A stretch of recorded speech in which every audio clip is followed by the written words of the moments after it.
Bisa ramah dengan orang, ramah-ramah dengan orang, tetapi marah-marah dengan keluarga sendiri. Hayo, siapa yang seperti ini?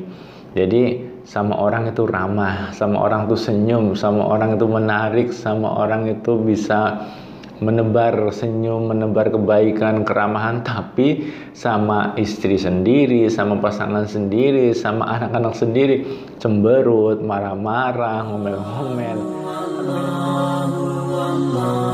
Bismillahirrahmanirrahim. Assalamualaikum warahmatullahi wabarakatuh.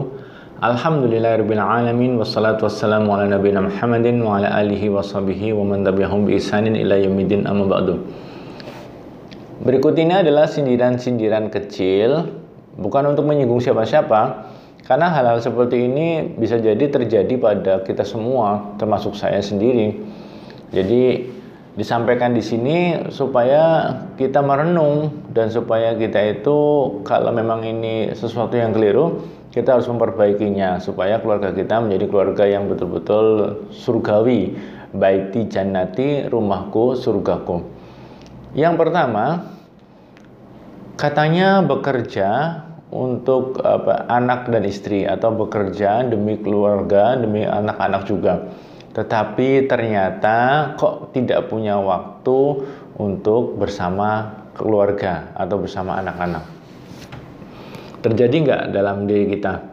Misalkan orang tua sibuk bekerja, mungkin ayahnya saja yang bekerja, atau ibunya yang bekerja bahkan sampai keluar negeri, atau dua-duanya bekerja, sementara anak-anak sama pembantu, anak-anak tidak ada yang ngurus, anak-anak sama kakeknya, sama neneknya. Dan orang tua kerja keras betul, hampir tidak ada waktu untuk pulang, atau kalaupun pulang anak-anak sudah tidur. Saya punya kenalan yang orang tuanya itu berangkat pagi-pagi sekali, anaknya masih tidur, lalu pulangnya malam-malam sekali, anaknya sudah pada tidur, sehingga praktis mereka tidak pernah punya waktu untuk duduk bersama dengan anak-anaknya. Katanya dia bekerja demi anak-anak, demi masa depan anak-anak, tapi tidak ada waktu loh untuk anak-anak. Ini bagaimana coba? Terjadi apa enggak dalam diri kita? Bekerja keras, bahkan beberapa orang sampai keluar negeri, melewatkan masa anaknya, dari bayi sampai akhirnya sudah dewasa. Ini terjadi, teman-teman. Jangan-jangan kita juga seperti itu. Kita terlalu sibuk ngurusi kerjaan, sampai pemikiran kerjaan juga dibawa ke rumah, dan tidak ada waktu duduk bersama anak, main bersama anak, belajar bersama anak, mengaji bersama anak. Semoga kita bisa lebih bijak lagi untuk membagi waktu kita dengan keluarga kita. Yang kedua, bisa ramah dengan orang, ramah-ramah dengan orang, tetapi marah-marah dengan keluarga sendiri. Hayo, siapa yang seperti ini? Jadi sama orang itu ramah, sama orang itu senyum, sama orang itu menarik, sama orang itu bisa menebar senyum, menebar kebaikan, keramahan, tapi sama istri sendiri, sama pasangan sendiri, sama anak-anak sendiri, cemberut, marah-marah, ngomel-ngomel. Apakah ini terjadi? Nah, coba kalau memang kita punya stok keramahan, tentunya yang paling berhak mendapatkan keramahan kita adalah istri dan anak-anak kita. Kalau kita punya stok kesabaran, tentunya yang berhak untuk mendapatkan kesabaran itu adalah anak-anak kita. Jadi coba kalau kita sama orang saja bisa ramah, kenapa sama keluarga sendiri marah-marah? Ya walaupun jangan dibalik juga, sama keluarga ramah-ramah, sama orang marah-marah, tidak. Kalau bisa kita mengikuti Rasulullah SAW, dimanapun tempat selalu ramah, selalu baik, selalu murah senyum gitu. Kalau bisa ya. Yang ketiga mirip dengan yang kedua, yaitu dengan orang lain bisa sabar, bisa telaten. Kenapa dengan keluarga sendiri, dengan anak sendiri, dengan istri sendiri tidak telaten, tidak sabar?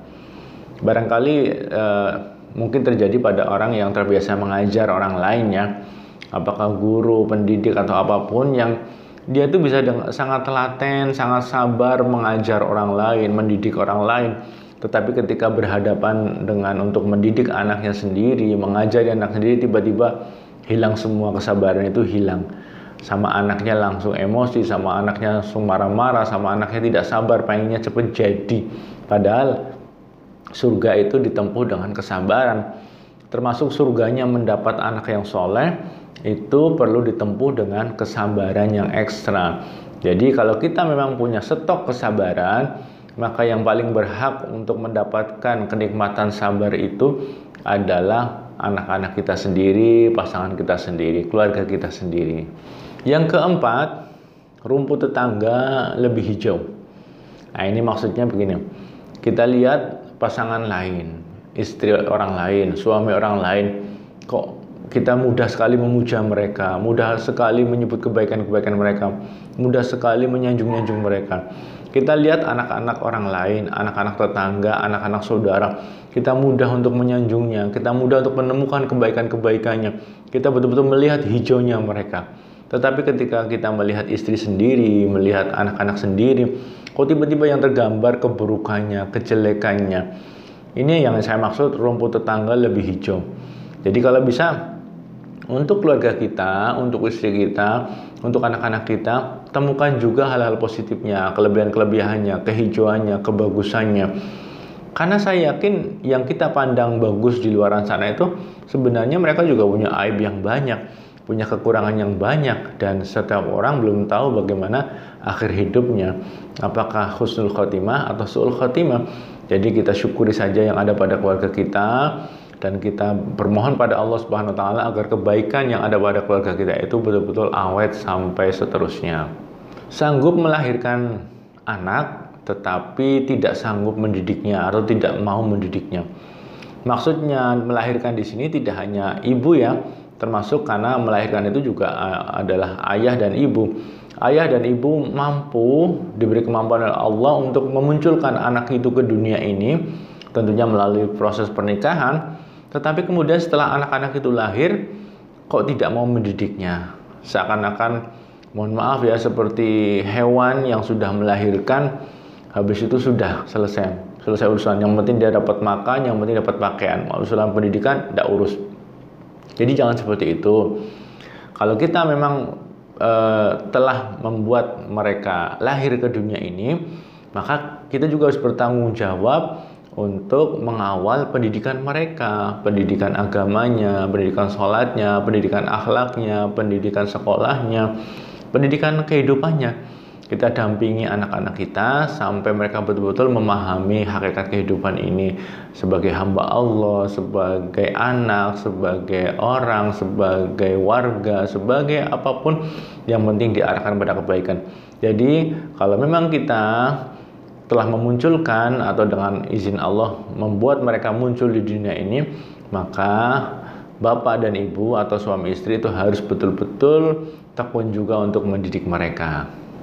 Yang dihargai yang pintar, tetapi anak baik kurang dihargai.